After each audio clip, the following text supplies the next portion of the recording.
दोस्तों फिर से स्वागत है आपका नए वीडियो के साथ। एक गांव में रामदयाल नाम का बूढ़ा व्यक्ति रहता था जो बहुत कमज़ोर हो चुका था। उसकी नज़र कमज़ोर हो गई थी और वह चलने फिरने में भी असमर्थन था।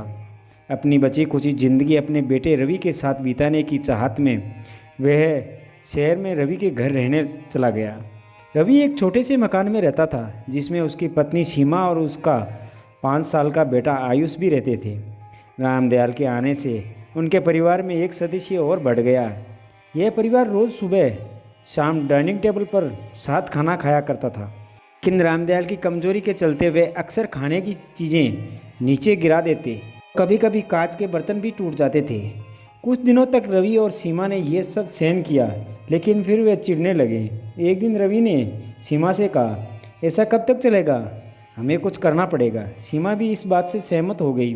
अगले दिन रवि कहीं से एक पुरानी मेज़ लेकर आया और घर के एक कोने में रख दिया। उसने रामदयाल से कहा, पिताजी आप यहीं बैठकर खाना खा लिया करो।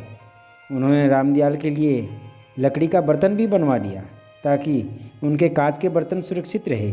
अब रामदयाल एक कोने में बैठकर अकेले खाना खाने लगे, जबकि बाकी परिवार डाइनिंग टेबल पर खाता था। डाइनिंग टेबल पर बैठे रवि और सीमा कभी कभी रामदयाल की ओर देखते। उनकी आंखों में आंसू नजर आते थे, लेकिन उन पर कोई असर नहीं पड़ता। एक दिन जब रवि और सीमा डाइनिंग टेबल पर खाना खा रहे थे, उनका बेटा आयुष ज़मीन पर बैठकर कुछ कर रहा था। उन्होंने देखा कि आयुष के हाथ में लकड़ी का टुकड़ा है, लेकिन वह समझ नहीं पाए कि वह क्या कह रहा है। रवि ने पूछा, बेटा आओ खाना खा लो, तुम नीचे बैठकर क्या कर रहे हो। आयुष ने मासूमियत से जवाब दिया, अरे मम्मी पापा, मैं आप दोनों के लिए लकड़ी का बर्तन बना रहा हूँ ताकि आप जब बूढ़े हो जाओ तो मैं आपको इसमें खाना दे सकूँ। आयुष की बात सुनकर रवि और सीमा के दिलों में तीर सा उतर गया। दोनों की आंखों में पानी आ गया और उन्हें अपने भविष्य की एक झलक मिल गई।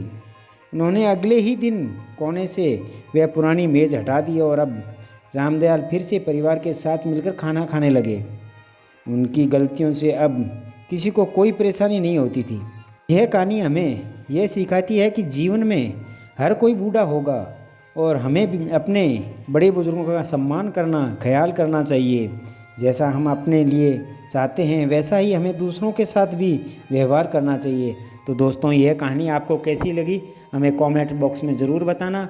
फिर मिलते हैं नए वीडियो के साथ, तब तक अपना ख्याल रखना, मुस्कुराते रहना। धन्यवाद।